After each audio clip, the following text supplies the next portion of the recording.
Perkenalkan, nama saya Anissa Ramayani dari Pusdokes Polri CPNS tahun 2021. Di sini akan saya jelaskan manajemen aparatur sipil negara, kedudukan dan peran PNS dalam NKRI. Kedudukan, peran, hak dan kewajiban dan kode etik aparatur sipil negara. Kedudukan ASN sebagai berikut. Pegawai ASN berkedudukan sebagai unsur aparatur negara yang menjalankan kebijakan yang ditetapkan oleh pimpinan instansi pemerintah serta harus bebas dari pengaruh dan intervensi semua golongan dan partai politik. Berdasarkan jenisnya, pegawai ASN dibagi menjadi pegawai negeri sipil atau PNS dan pegawai pemerintah dengan perjanjian kerja atau PPK.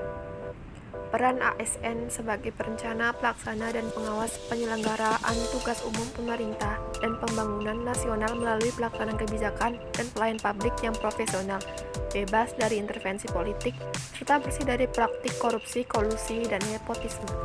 Tugas ASN yang pertama melaksanakan kebijakan yang dibuat oleh pejabat pembina kepegawaian sesuai dengan ketentuan perundang-undangan. Kedua, memberikan pelayanan publik yang profesional dan berkualitas.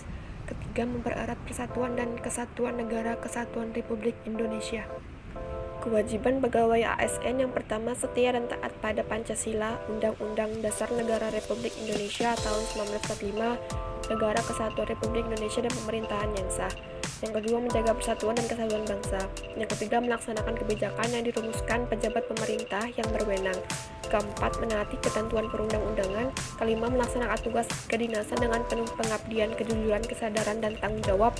Keenam, menunjukkan integritas dan keteladanan dalam sikap, perilaku, ucapan, dan tindakan kepada setiap orang, baik di dalam maupun di luar kedinasan. Ketujuh, menyimpan rahasia jabatan dan hanya dapat mengemukakan rahasia jabatan sesuai dengan ketentuan perundang-undangan. Dan ke-8, bersedia ditempatkan di seluruh wilayah negara kesatuan Republik Indonesia. PNS berhak memperoleh gaji, tunjangan dan fasilitas, cuti, jaminan pensiun dan jaminan hari tua, perlindungan dan pengembangan kompetensi. Sedangkan PPK atau pegawai pemerintah dengan perjanjian kerja berhak memperoleh gaji, tunjangan dan fasilitas, cuti, perlindungan dan pengembangan kompetensi. Perbandingan dengan PNS hanya dari jaminan pensiun dan jaminan hari tua.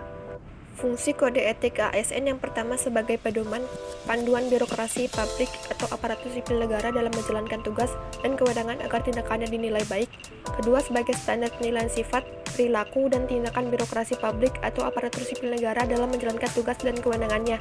Dan ketiga, etika birokrasi penting sebagai panduan norma bagi aparat birokrasi dalam menjalankan tugas pelayanan pada masyarakat dan menempatkan kepentingan publik di atas kepentingan pribadi, kelompok, dan organisasinya.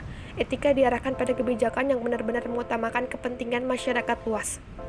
Sistem merit dalam manajemen ASN bagi organisasi yaitu mendukung keberadaan prinsip akuntabilitas yang saat ini menjadi tuntutan dalam sektor publik. Bagi ASN yaitu menjamin keadilan dan juga menyediakan ruang keterbukaan dalam perjalanan karir seorang pegawai.